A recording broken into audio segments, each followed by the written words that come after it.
नमस्ते। आज जो मैं बात करने वाली हूँ वो सिर्फ एक त्योहार के बारे में नहीं है।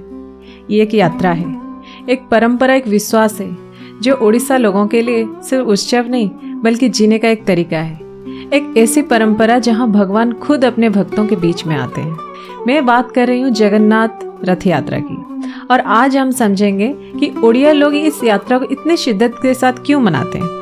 और सबसे इंटरेस्टिंग बात, क्यों जगन्नाथ जी, बलभद्र जी और सुभद्रा जी अपने घर से निकल के जाते हैं अपने मौसी माँ के घर गुंडीचा मंदिर में।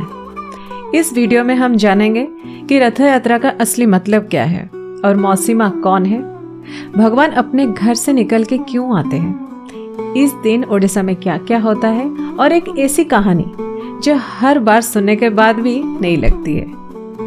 तो चलिए शुरू करते हैं एक ऐसी यात्रा के साथ जो सिर्फ पुरी तक नहीं दिल तक पहुंचती है। तो हर साल आषाढ़ के शुक्ल पक्ष की द्वितीया तिथि में पुरी में रथ यात्रा मना जाते हैं, जिसे हम सब कहते हैं जगन्नाथ रथ यात्रा। इस दिन जगन्नाथ भगवान अपने भाई बलभद्र जी, अपने बहन सुभद्रा जी के साथ मंदिर से बाहर निकलते हैं और सवार होते हैं अपने अपने रथों के ऊपर, और ये रथ उन्हें ले जाता है गुंडीचा मंदिर, जिन्हें लोग मौसी माँ घर कहलाते हैं। गुंडीचा देवी भगवान जगन्नाथ जी के मौसी हैं, एक माँ जैसी मूर्ति जिनके यहाँ भगवान हर साल 9 दिन के लिए आते हैं। अब सवाल उठता है, भगवान अपने घर छोड़ के बाहर क्यों निकलते, और वो भी रथ में और इतनी भीड़ के साथ क्यों? उड़ीसा के लोग मानते हैं भगवान भी रिश्ते निभाते हैं। रथ यात्रा का मतलब ये है कि भगवान भक्तों के पास आते हैं। इस दिन केवल भक्त ही मंदिर नहीं जाते बल्कि भगवान खुद बाहर निकलते हैं, उनकी गलियों में, उनके रास्तों में, उनके जीवन के बीच में। ये यात्रा सिर्फ पुरी के लोगों के त्योहार नहीं है।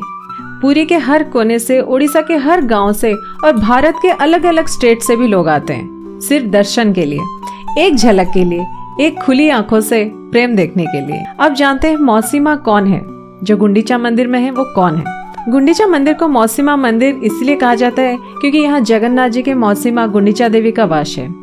कहानी कहती है कि माँ गुंडीचा देवी ने भगवान से वादा किया था कि हर साल उनके यहाँ जरूर आना, तो भगवान तो वादा निभाते हैं। तो हर साल 9 दिन के लिए यही रथ यात्रा के दिन गुंडीचा देवी यात्रा करते हैं। एकदम शादी वाले घर जैसा ढोल, नगाड़े, डांस, हर तरह की कल्चर उड़ीसा में हो जाता है। इस टाइम 9 दिन वही रहते हैं, एकदम घर के बच्चों के जैसे, प्यार, सेवा, आराम, मस्ती, सारे भोग राग के साथ। अब चलिए समझते हैं कि पूरा ये प्रोसेस क्या है रथ यात्रा का।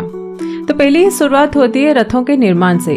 हर साल 3 नए रथ बनाए जाते हैं। जगन्नाथ जी के रथ को बोलते हैं नंदीघोष, तलध्वज होता है बलभद्र जी का, और दर्पदलन होता है सुभद्रा जी का। ये काम 2 महीने पहले से ही शुरुआत हो जाती है, और एकदम शुद्ध लकड़ी, विशेष नक्शा और सारे परंपरा के अनुसार ये बनाया जाता है। इसके बाद रथ यात्रा के दिन होता है पहंडी विजय। भगवान जी को मंदिर के अंदर से रथ तक लाया जाता है। ये सफर को पहंडी यात्रा बोलते हैं, जहाँ पे कोई लिफ्ट या क्रेन यूज नहीं होता, उन्हें कंधों पर उठाया जाता है, भक्तों के गीत के साथ, जैसे मांगलिक विधि के साथ। इसके बाद होता है छेरा पहरा। ये सबसे इमोशनल मोमेंट होता है, जब गजपति राजा खुद झाड़ू लेके रथ पे झाड़ू लगाते हैं, भगवान के सेवक बनके, बिना किसी ईगो के। उसके बाद भक्तों का समुद्र रथ खींचता है, एकता, आस्था और प्रेम के साथ जन समुद्र बन जाता है। अब जानते हैं पुरी मंदिर से, श्री मंदिर से गुंडीचा मंदिर, वहां तक का सफर कैसा होता है। 3 किलोमीटर तक पूरा शहर बंद हो जाता है, सिर्फ भक्ति के लिए ही खुला जाता है। ये वही वक्त होता है जहाँ छोटा, बड़ा, अमीर, गरीब सब जैसे एक हो जाते हैं। भगवान जी को श्री मंदिर से अपने मौसी माँ के यहाँ ले जाते हैं। अब जानते हैं वहाँ पहुँचने के बाद मौसी माँ के यहाँ क्या होता है। ये 9 दिन का वास वहाँ कैसा रहता है। वहाँ पहुँचने के बाद उनका वहाँ पूजा किया जाता है, भोग राग होती है, सेवा होती है, ऐसी बहुत सारी चीजें वहाँ होती है, और वो भी बहुत खुशी के साथ 9 दिन तक। ऐसे कहानी भी है कि लक्ष्मी माँ जो जगन्नाथ जी की पत्नी है, वो नाराज हो जाती है इस बात से कि भगवान बिना बताए उन्हें छोड़ के घर से चले जाते हैं, और फिर उनके और माँ गुंडीचा के बीच में एक तकरार हो जाती है, जिसे हम बोलते हैं हेरा पंचमी।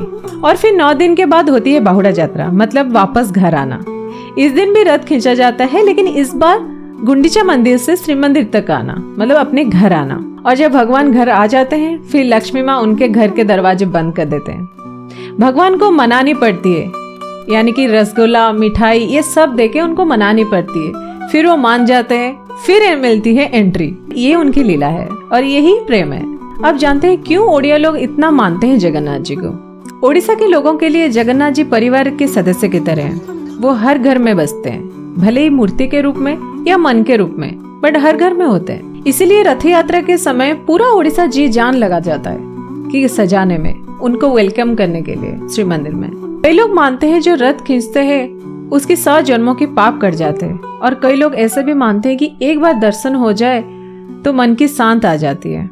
लेकिन सबसे बड़ा सच ये है कि एक ऐसी त्योहार है जो हमें हमेशा याद दिलाती है कि रिश्ते, प्रेम, सेवा सिर्फ इंसानों में नहीं, भगवान के साथ भी होती है। मैं खुद जब रथ यात्रा की वीडियोस देखती हूँ तो लगता है काश मैं भी एक बार जा पाऊँ, भगवान को अपने साथ चलते हुए महसूस कर पाऊँ। अगर आप भी कभी रथ यात्रा के टाइम गए हो या जाना चाहते हो, प्लीज कमेंट सेक्शन में बताना। और अगर आपको ये वीडियो पसंद आए तो जरूर लाइक करना। और मेरी हिंदी इतनी अच्छी नहीं है, मैं कोशिश करूंगी इसको दिन भर दिन इसको साफ करने की, तो कुछ भी भूल चुक हो प्लीज बताना, मैं अगली बार पक्का इस पे काम करूंगी। जय जगन्नाथ।